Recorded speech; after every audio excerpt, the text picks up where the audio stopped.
and welcome to the Good Girl Confessional. I'm your host, Sandy Lowries, and recently on the International Day for Persons with Disability, I was very lucky to speak to Lisa Cox.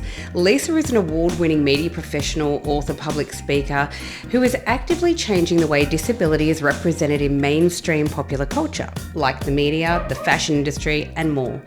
Lisa's able to objectively assess the fashion industry from both sides of the camera, both as a model and as a marketer. And she's equally comfortable in the boardroom as she is on the runway, and has uniquely fused her professional and academic media and advertising background with her lived experience of disability. It's this powerful combination of insight and experience which makes Lisa a leader in conversations around diversity and inclusion. At 24, Lisa had a brain hemorrhage, like a stroke, caused by an infection. Prior to her brain hemorrhage, Lisa graduated with 2 degrees, a Bachelor of Business, Communications and Media, played lots of representative sport, travelled overseas, moved into her own place, and after years working in the corporate sector, she had been promoted to her dream job in advertising. Lisa is now changing social attitudes, stopping stereotypes, and rewriting the narrative around disability and what it is that fuels Lisa's mission to muse, educate, challenge convention and create tangible change in the way disability is represented in mainstream popular culture. Her work has been published both nationally and internationally for publications like Harper's Bazaar, the Sydney Morning Herald and HuffPost. She is an absolute delight, and I know you're going to love this podcast. Please enjoy. Welcome, Lisa Cox. Okay, so hello, Lisa Cox, and welcome to the Good Girl Confessional. No, thanks so much for having me, Sandy. Oh, it's an absolute delight. And look at you early in the morning. You're all bright and bubbly. I've been up since about 2 or 3 a.m, much to my husband's disgust. But I feel like a 90-year-old woman. I'll be in bed really, really early tonight. So that's normal for me, though. It's yeah. Hey, look, I'm 51, so believe me, that's normal for me as well. Don't worry. Yeah, anything past 7 p.m. is a big night for me. Okay, I don't feel so bad then. So welcome. I have to say, you are one busy woman. You are seriously on the go all the time. You are an author, you're a writer, you are a media consultant. How do you keep up with all of this, Lisa? I have support. I won't lie. It's not something I do all by myself. In the same way that I know in the motherhood community, which I'm not a part of, there's this idea of a superwoman who does it all, and there's been a bit of backlash in recent years that I've heard through commentary that, you know, maybe these women have a cleaner or a PA, something like that helps them, which is why they achieve all these things. And in the same way, I try to tell the disability community that, hey, I'm not out there doing all these things and all by myself. I have support, assistance, help, whatever you want to call it. I know I got abused on Twitter one day for using the word help. So I call it. Wow, okay. That's interesting, isn't it? I know. I call it spade a spade. It is what it is. I get assistance and support. So I do things, but I do have chronic fatigue as well. So a busy day for me might be this podcast, for example, and then I'll just come up in a heap afterwards. Oh, well, and it's really good though that you can structure your life sort of around that, and you know, as you say, do something in the morning and then be able to rest, you know, afterwards. So that's really good. Yeah. That's really good. And I think that you're right. It's a really interesting point that as women, you know, we kind of fight with ourselves, within ourselves, about this whole, we can do it all. We can have it all. We can keep it all together. Yeah.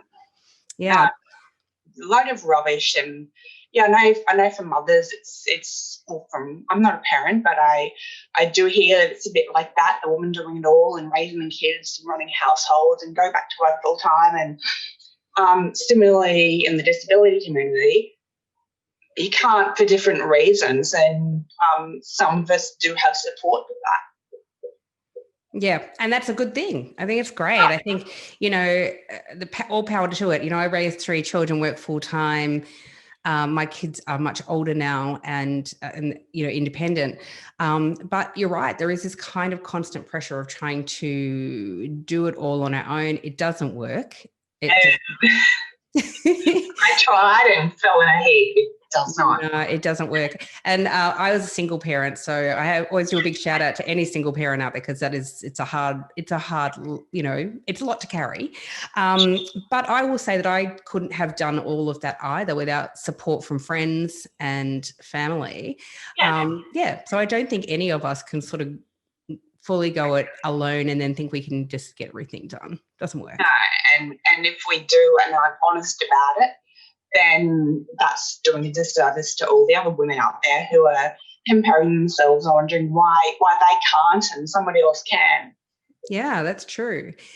So your story is extraordinary and incredibly interesting, because there's kind of, I guess, 3 phases or 2 phases really to your life. There was this time before everything happened and then this time after everything happened. So do you want to tell us exactly what life was like before and then tell us what happened? Yeah, sure. So life before, going back years, grew up in Brisbane in Australia, finished school, went to university, travelled, did all those usual things. Moved to Melbourne for work, where I worked in advertising agencies for years as a copywriter.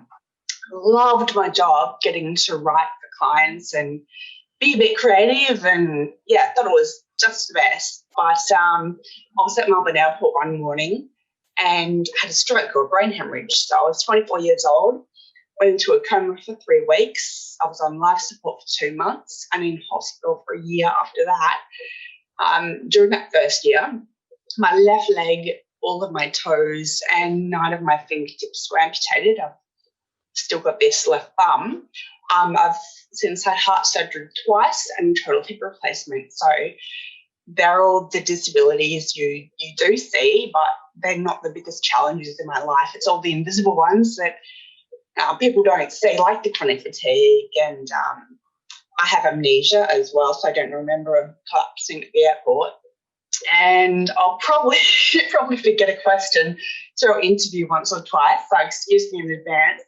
My concentration and focus isn't awesome these days. I'm over 25% blind and have epilepsy as well. So that's me in a nutshell. But in short, I really loved life before and I still love life now, but they look very, very different. Wow. And it's really interesting that it happened in Melbourne at Melbourne Airport, you were saying. I'm assuming that your family or your extended family was in Brisbane. So how did they cope with that, or how did you cope with, well, you're in hospital, but how did they cope with that? I was lucky in inverted commas because I was out cold in a coma and had no idea what was going on, but every day I feel guilty for putting them through absolute hell. So they got a phone call that day to say, come to Melbourne, we don't think Lisa's going to be alive in the morning. So all 4 of them, mum, dad, my sister and brother, jumped on a plane, went straight to Melbourne, and then pretty much lived out of a suitcase for the next 2 months. The doctors all realised that I was going to spend quite a lot of time in hospital. I spent over a year in the end, and that it would be much better to get me back to Brisbane so that my family could be there, because it just wasn't practical for them to continue how they were, sleeping on the floor of the ICU and all over the place. So yeah, I put them through absolute hell and feel very bad about that. So. Oh, and absolutely, that is absolutely not your fault or not on you. I mean, no one could have predicted this could happen, and sounds like you've got a really amazing family behind you, which is pretty incredible as well. They kick ass. They really, really do. Yeah, that's amazing. And so did you have, because it's a really interesting thing that it happened at 24, that's a really young age. You had been fit and well prior. Did you have any, looking back, can anyone sort of pick that there were any symptoms that this could happen? Not that I'm aware of, because like I said, I was a fit and healthy 24-year-old, going to the gym, making my vegetables, all the usual best practice advice from doctors, and was the non-smoker except for maybe 1 or 2 that I had socially. But let's not worry about that. Hey, we've all done that at 24. Don't worry. So so generally speaking, I was fitting well, and because I do have the amnesia, I don't have any recollection of what happened in the months prior to Right. the stroke, and even afterwards, it's really foggy. Wow. And so thankfully you're here to tell us this tale, because it was a bit touch and go there, obviously, for a while. So when you come out of hospital, but I imagine there would have been a lot of rehab and a lot of then reestablishing your new life. Oh, there sure was. And there's still rehab today, almost 16 years later. I see an exercise physiologist 3 days a week at the gym, and he just helps me move better, basically. But I moved back in with mum and dad, came out of hospital, moved back in with mum and dad, which after getting my independence at, I don't know, 21 or however old I was, I graduated from uni and moved out. I was back home, and that was a shock to the system. So I'm very grateful for it, but still wanted my independence again and wanted to get out. But first of all, I needed to learn some very basic things like just looking after myself, I suppose. So in those early days, it was much harder. So even feeding myself, brushing my own teeth and dressing myself was a challenge, and I needed assistance with that every day. But fortunately, by the time I moved home, I was relatively independent. Oh, that's fantastic. And you know, for those who are watching or listening to this podcast and they don't know about your life, so you lost your leg, as you said, and you lost your fingertips on 9 fingers. There they are. How about you have your thumb? And you had to learn how to talk again. Yeah, the really, really basic stuff. I used to communicate to point at a board of letters by pointing at a board of letters. So to spell out my name, Lisa, I had a trachea. You can maybe see the scar just in the base of my just a little bit. Yeah, okay. So they were the breathing tubes and everything. So learning how to put sentences together, and my voice has been affected by the stroke, but I'm very fortunate that I can still put words together and things like that. But I desperately wanted to write again. Once a writer, always a writer, and I couldn't even hold a pen to write my name. So mum used to sit beside me in the hospital bed and be my scribe and write out letters to my friends and go home and type them up and send them off. Oh, how amazing is she? Well done, Mum. Because I agree. I think that when you are a writer, yeah, that would be, I really was thinking about that, thinking that when you're a creative, it would have been really difficult to have not been able to actually articulate that or to get it out.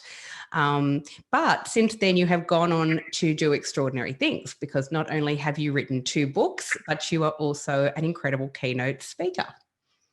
Thanks. Yeah, it's been interesting. I suppose I never got out of the coma and went, right, time to write 2 books. It was a very, very slow process of learning to use a keyboard again. So when I moved back home to mum and dad's, I had a really, really crappy old computer keyboard. I just sit at the kitchen table each day and teach myself to type again with my new funny hands, my funny vision, which is over 25-30% gone now, and my new brain function. So everything still works, but my processing speed has slowed down and things like that. Yeah, and I suppose that in itself is a new learning to that things might take longer, that you can do them, but they might take a bit longer. Yeah, absolutely. And I didn't fully understand brain injury when I first left hospital, and this is nobody's fault, but didn't understand it in my own mind. I was in a wheelchair, I'd lost my leg, but that didn't stop me doing things. And it turns out that I was fooled by my own invisible disabilities, which is something I advocate for now. Don't just assume that because you can't see it, it's not impacting somebody's life.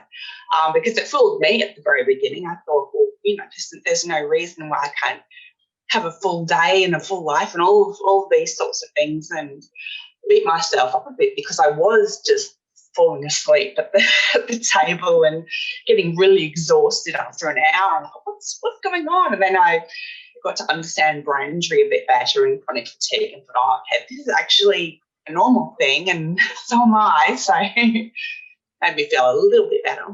Yeah, absolutely. So tell us about the books that you wrote. Well, the books were part of what I was doing speaking, and so I still do speak with young women around body image and media literacy.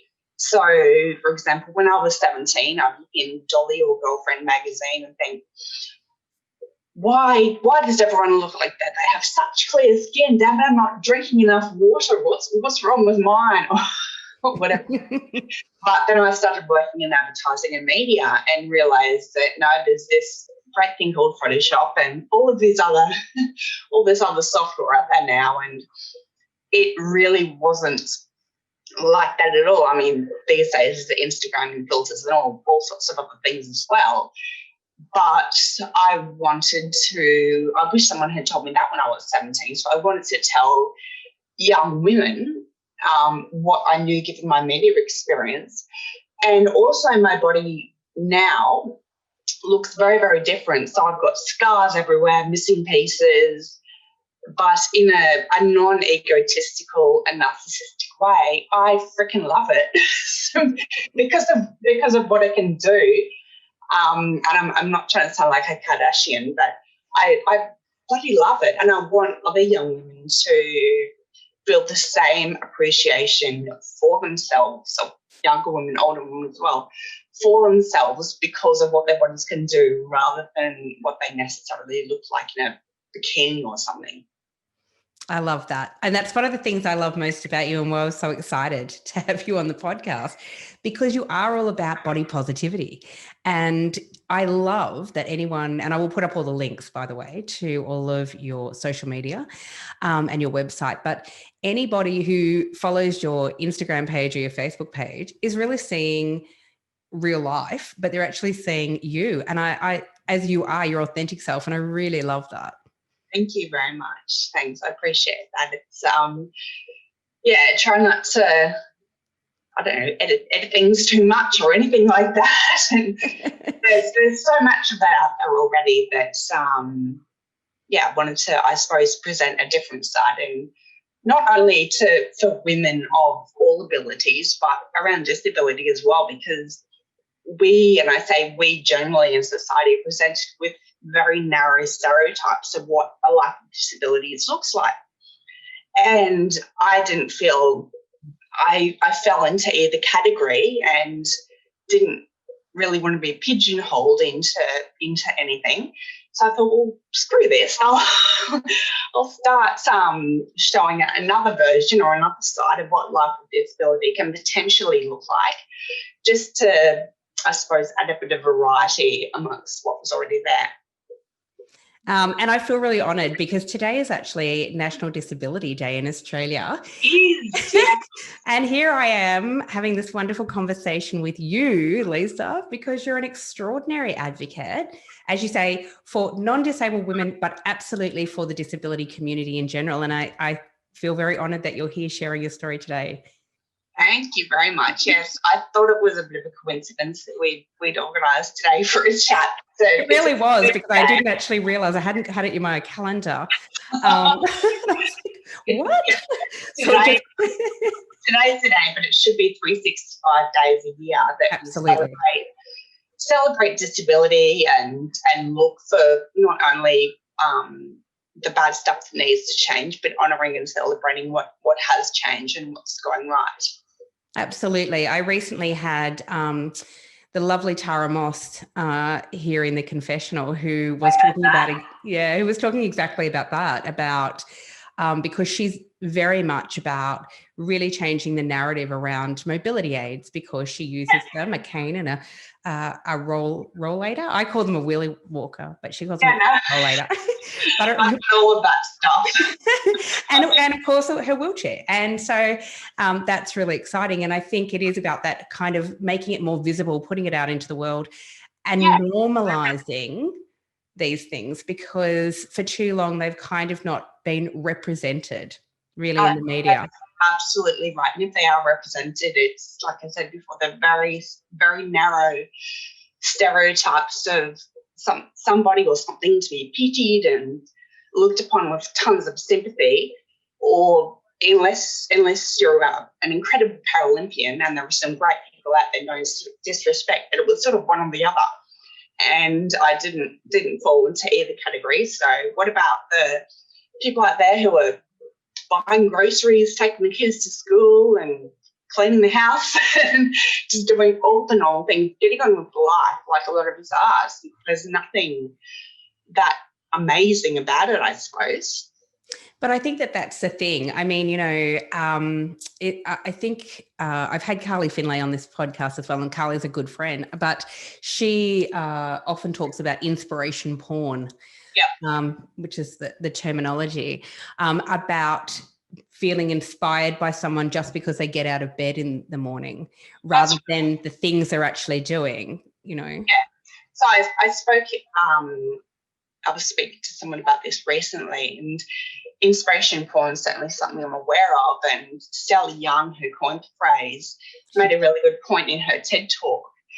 But the way I explained it to this person was, if I climb Mount Everest in my wheelchair, by all means, knock yourself out, call me an inspiration, because that's pretty awesome. But if I just go to the supermarket to buy some apples, there's nothing inspiring about that. So I go to the gym most days, and for a while there, people who hadn't seen me before, and it's really inspiring you here. It's really brave of you to come down here. And I went to the gym for years pre-disability and never got that once. So yeah, wow. There should be no difference at all. But I get it. It drives us nuts. But last night I was really honoured to be a judge in the Aspire Awards that celebrates people with disabilities around Australia. And holy moly, some of the people there just inspire the heck out of me. So it's not to say disabled people aren't inspiring, but it's what about them that inspires you. So just being out in public and going to a coffee shop or something and daring to be seen is not a reason to inspire the nation. Yeah, absolutely. But as you say, I'm glad that you brought up the Aspire Awards. So I have a friend who's actually was nominated in the Aspire Awards last night, so that's very exciting. Nikki Hind, who was Australia's first blind I listened to that podcast with her. It was fantastic. Nikki is an amazing woman doing incredible stuff. Yeah, she really is. And not here in Brisbane. I did see her over my Zoom screen last night in the audience. Wonderful. Yeah, no, that's great. She is a wonderful woman. But tell us about that. So you got to be a judge for the Aspire Awards. It was great. Some fantastic talent out there. And Naz Campanella was someone who I was really, really glad to see up there, because she's a media professional, but also with a disability. So she's got vision impairment, and really, really great to see people with both disability and media backgrounds. I'm a huge champion for that, because there's not many of us out there. Yeah, that's very true. And actually, I had this conversation recently, not in the chat, but offline, with Nikki Hind about exactly that. So Nikki has a gorgeous social media person, Debbie, who is actually also in the blind community. And that's what she was saying. There are not a great deal of people out there in the media, working within the media with disability. And so it's fantastic to see more and more people sort of in that field who just happen to be disabled, but the reality is that they're very, very good at what they do. Exactly. Naz is absolutely brilliant at what she does, and just happens to be disabled as a secondary thing, I suppose. Yeah, which is great. And on that note, we should say, so that's another part of your life. You're actually a consultant for media around disability and representation and why it matters. That's right, yeah. So I spent so many years in advertising agencies creating visibility for my clients, their brands, their messages, and I had no lived experience with disability, but was aware it was a thing, but thought, who am I to, as an able-bodied white woman, what can I say? What can I do? But it was only after acquiring my disabilities I realised there was an interesting way for me to fuse the two together and create visibility around disability. Apply those same strategies, branding strategies and things like that. And so that's how the hashtag visibility for disability came about. And it's not about pictures of me in wheelchairs or anything like that. It's just around spotlighting visible or invisible disabilities, talking about them in the captions. Maybe there's some images as well, but it was really highlighting and spotlighting the issues to do with disability. Yeah, absolutely. And, you know, I have a platform called WB40, Women Beyond 40. And this podcast. In that category. You do? I do. Oh, well, welcome then.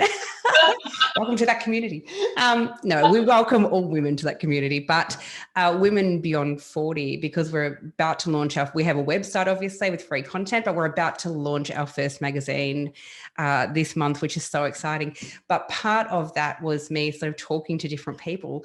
And I'd, really love to hear what you've got your thoughts on this as well, about representation. And for me in that magazine, it was really important that I wanted to create a space where we represent all women, different backgrounds, different cultures, different colors, different abilities, different everything. But I was talking to someone recently about how is the best way to go about that without it being tokenistic, because that's not what we're about. And what we want to do is complete inclusion. But I do think representation matters. You're absolutely correct. And not being tokenistic and being torn down on Twitter is a fear that a lot of brands have and businesses. And it's understandable, I suppose. So the one thing that I would recommend that makes it easy is consistency. So unfortunately, some brands will, just using disability as an example, but it could be a plus size model or a model of colour or something. They'll use one disabled model or one disabled visual representation for a year, and that'll be it, and pat themselves on the back and expect a gold star for doing so. Oh, that's not what our society looks like. You don't only come into contact with people once a year who have a disability. So if you, Jockey is one brand who does this really well. If you have a disabled person, follow that up with another image and another image and another image in the same consistency, I suppose, that you would for any other sort of model. And that's one really easy way to avoid it being tokenistic. Yeah, and I can think of some, like Dove does it really well. In terms of they never focus on just one thing, but there's always that women's bodies come in many shapes and sizes. I think Dove does it really, really well. And it is all ability, and it's fantastic. I think there's a lot of fashion houses now who are starting to understand that representation for women is important, and that the disability sector is really interested, parts of the disability sector are really interested in fashion. And this whole crap that they're not actually represented in high-end fashion magazines or at Target or Kmart or wherever it may be is kind of crazy to me. It's complete BS from a social perspective, but two, from a business perspective. So that's one side of the argument that I try to focus on, given that I've got that business background, is we could argue all day as advocates that it's a really good thing to do from an ethical or moral point of view. But I don't just want businesses to think about it from the point of view that, it's just a nice thing to do for the lovely disabled people. No, it's smart business. You can make money by marketing to us, by representing us, by including us in conversations around fashion and those sorts of things. And I suppose I mention that because I've spent enough time in boardrooms to know that there are some people who really only care about the bottom line. And that's fair enough. It's their job. That's what they're there for. So talking to them as well as to the people who have more interest in a social justice perspective, I suppose. Yeah, absolutely. And I think too, we have to look generally outside of the boardroom too, that Yeah, there, for children growing up with visible and invisible disability, to not see representation in the media, to not see representation in their favorite shows or their favorite magazine or in advertising generally everywhere, yeah, it must have an impact on, we all want it to be able to be seen and recognized. And if absolutely. and we do that through a myriad of ways, one of which is representation through media. Oh, for sure. And I've written about this before, but I grew up as a little white, blonde-haired, blue-eyed kid in Australia. So every time I looked in media, or I had no problems finding people who looked like me, sounded like me. There was a few issues with gender in terms of seeing women in positions of power and those sorts of things. But that aside, I had no problems whatsoever. I took that for granted, obviously, growing up. And it was only after acquiring my disabilities I thought, there's just nobody here who looks like me. Hang on a minute, I can do something about this because I've spent so many years in the industry. So that's what I'm trying to do. Which is fantastic. And how, because you consult with different people in the media, how do they actually, how do they take it on board? Are they quite surprised sometimes with how little they're doing, or how does it all work?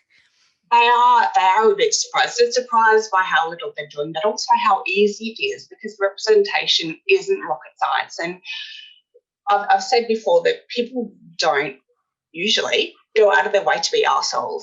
It's just they don't know any better, or they haven't yet been shown how. And I say that as someone who spent the first 24 years of their life without a disability. I wanted to do and say the right thing, but I just didn't quite have the skill set to do that, didn't quite know how, and was, afraid of being tokenistic or something like that. So just being able to explain to them, be it journalists or brand managers or something, that this is a better way to do it and this is why. So not just screaming at them from Twitter that you have to do this, but explaining why and making some sense of it all as well. So I'm working with Media Diversity Australia at the moment. Fantastic organisation, and their core focus is cultural diversity in newsrooms, but I'm doing some work with them around disability representation, and journalists are really open to it and want to say and do the right thing, but just need some idea of what that looks like and why it's so important. I think that's great. And do you have any tips for what are some things that people, everyday people, can do to be more inclusive in, say, their social media?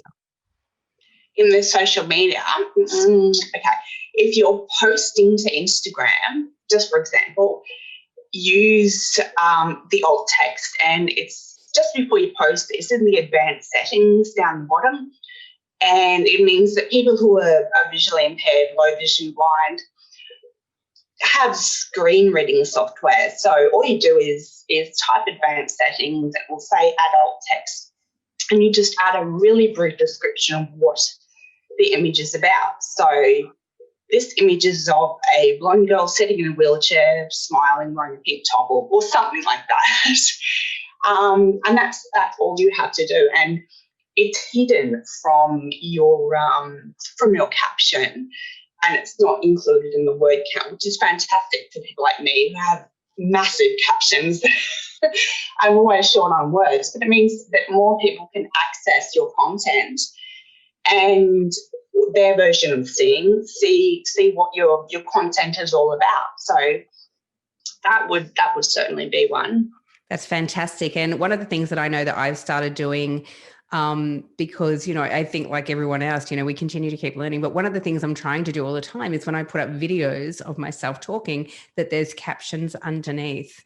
That's exactly right. And that's something I need to work out how to do, because I posted a video this morning, but there are no captions because I don't actually know. I'm sure it's basic. I told you at the start of this that I'm crap with tech. We all are, don't worry. Yeah, no, I'm a bit rubbish with tech. So what I'll often do, if I can, I've got another video scheduled shortly, is just put what I'm saying into the caption. I'm just trying to have a look and show you. I've actually got like an app, which Yeah. I think is called Caption It, or I'm sure it's really, really basic stuff. yeah. I'll put it up because I'm terrible at tech as well.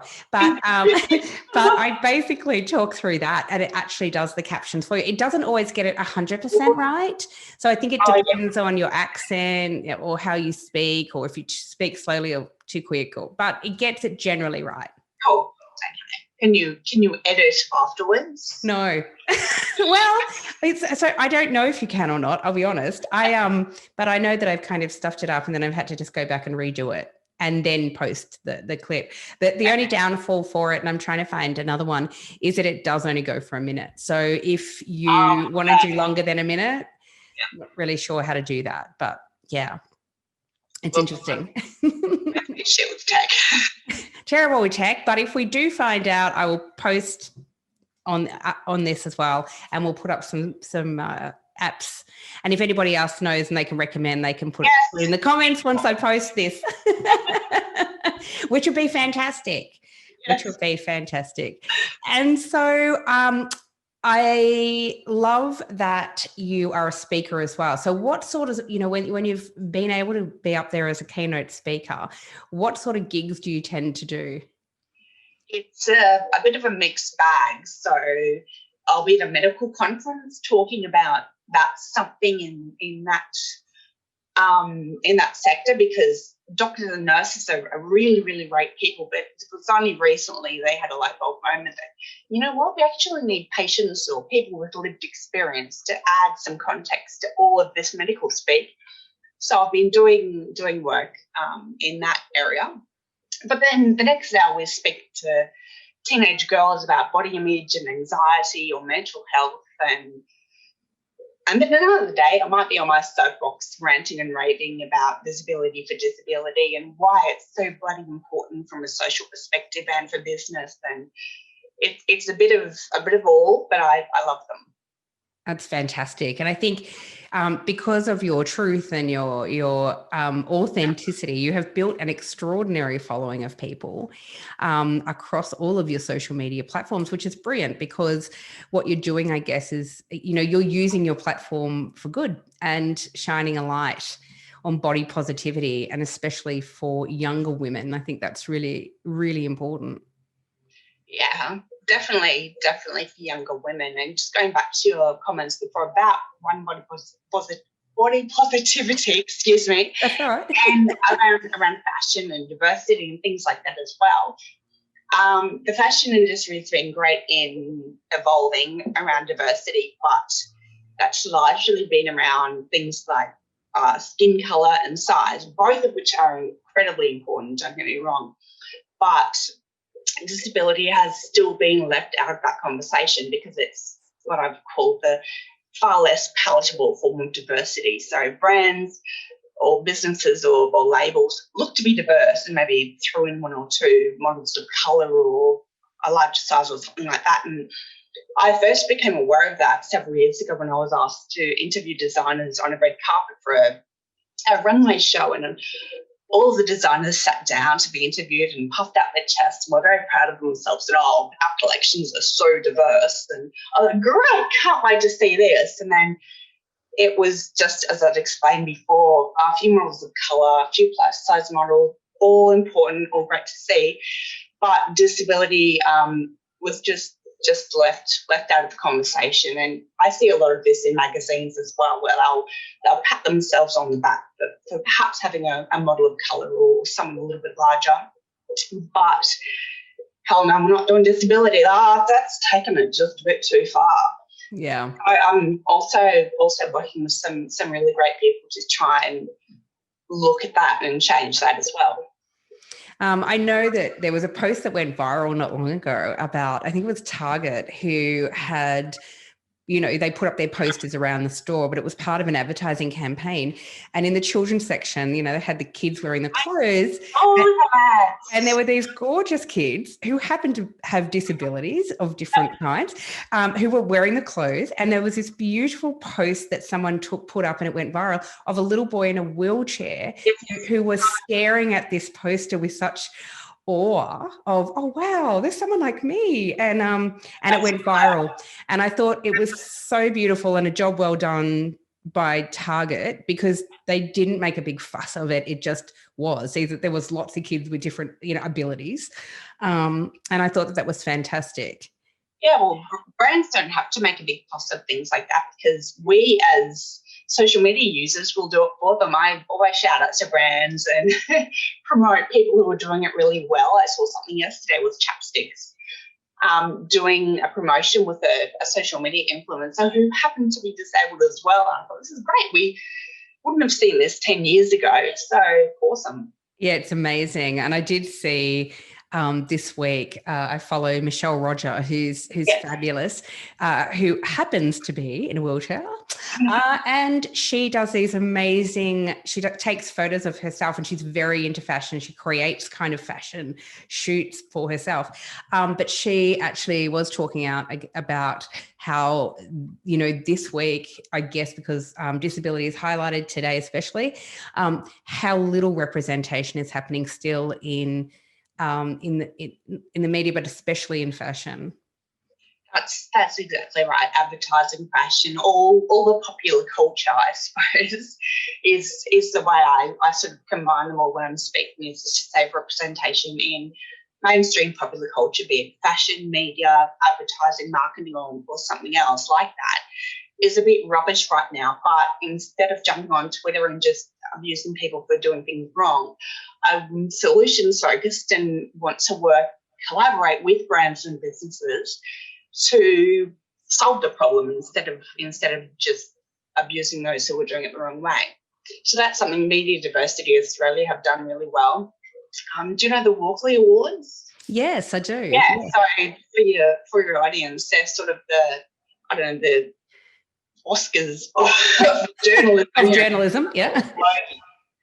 But every year they have the usual categories, but Media Diversity Australia approached them and said, listen, let's celebrate and honour the journalists who are actually creating diverse content instead of just taking them all down if they're doing it wrong. So for the first year, a little while ago, the Walkleys had a diversity category, a Media Diversity Australia diversity category, to celebrate and honour those who are doing it really well. So instead of just abusing them from Twitter, which I thought was really good, and that's the approach I try to take in a lot of my stuff, is working with, or just communicating with the brands and businesses to find a way around it.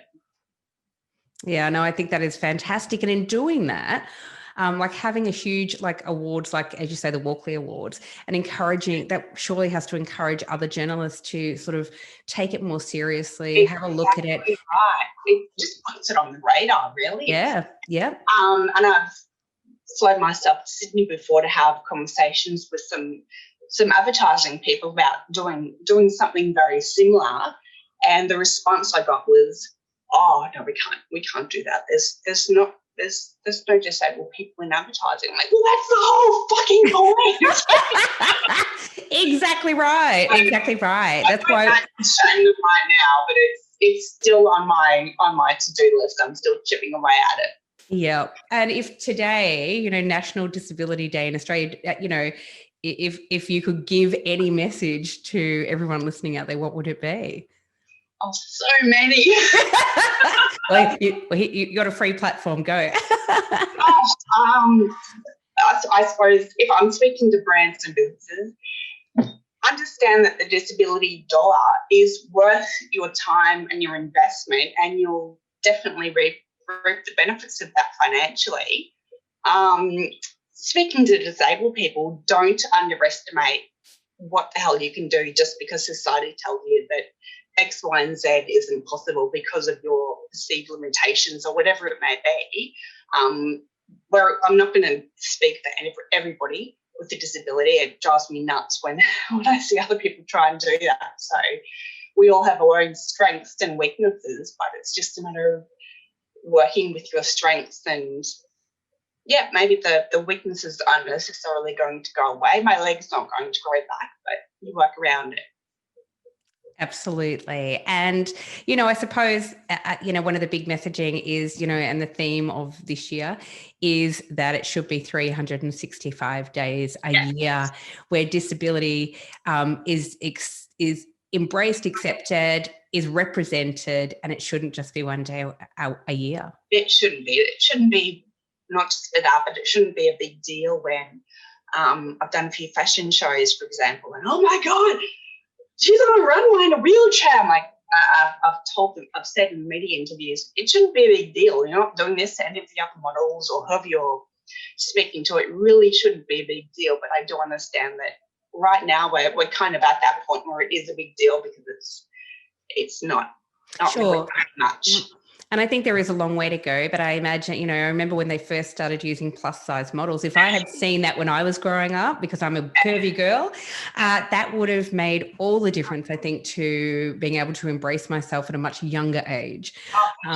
Would have been amazing. And as you say, for people to start seeing, different women, different colors, different backgrounds, different everything, different religious views on the runway makes a huge difference. But again, as you say, all of those things are massively important, but the, fashion merging with the disability sector has still got a long way to go.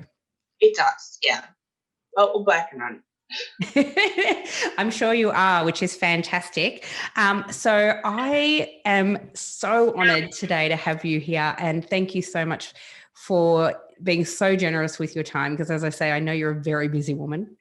Well, it looks busy for a busy day for me is probably a really slow day for everybody else. Yeah, but it's all about perspective, right? And so I know that you are having a busy day, and joining me here today really means a lot, and I appreciate it, especially on National Disability Day in Australia. So that is very cool. Thanks, Sandy. It was really great to be here, and I've enjoyed listening to your other podcasts as well with Tara and Nikki. They've been great. Thank you so much, and they are both brilliant women, and I've been very lucky to have them here and meet them, as I am to have met you, which is great. Thank you. Well, I'm looking forward to seeing like what you get up to in the future. As I said, when this podcast goes up, I will put all of the links so everyone can follow you, Lisa, because you're doing extraordinary work, and we'll put up your website as well. So if anyone wants to get in touch with you in terms of having some media consultancy, that they'll be able to get in touch with you. Excellent. Thank you. Wonderful. And I hope that the weather's lovely in Brisbane, and if I get up to Brisbane, I'd love to say hi. Please do. We'll find a coffee shop in Absolutely. or maybe a bar. We'll see. Oh, a bar. I often say when I do this podcast sometimes, and it's more evening, that there is gin involved. So I will tell everyone this morning that there is no gin involved. It's 10 o'clock in the morning, so there's no gin involved here. Oh, come on. Teeny or something. I was going to say it's 9 o'clock somewhere, right? Exactly. You've been an absolute delight. I'm really looking forward to staying in touch, seeing what you're up to. And as I say, if I get to Brisbane or you're ever in Melbourne, well, I'd love to catch up. Yeah, once the borders open. Yeah. It's been a shit show of a year, but it really has. There's no humidity. You guys don't have the horrible humidity that we do, but I've still got friends down there, and yeah, looking to get back eventually when it's a little bit safer. Yeah, I mean, we're very lucky here now. We seem to be completely COVID free. Fingers crossed. It's been an extraordinary journey for Melbourneites. Yeah, so it's good. And I hope you have a lovely Christmas. You too, Sandy, and a Happy New Year with plenty of gin. Thank you so much. And I might stay up past 7 p.m. on that night. Sorry? I might stay up past 7 on that night. Wow, okay. I'll see if I can make it to 11. We'll see how we go. We'll high five each other when we... Yeah. I wouldn't put money on it. Well, I wish you and your husband and your family a lovely Christmas. Thank you for joining me here today, and I think you're an absolute delight. Thanks, Lisa. Sandy. Bye. Thanks for listening to the Good Girl Confessional podcast. The Good Girl Confessional podcast can be found on Spotify, Apple Podcasts, and wherever you listen to your quality podcasts. We chat to really interesting women telling their amazing stories, but it really helps us if you can subscribe, like, and share the podcast. Thanks so much for all of your support. Bye for now.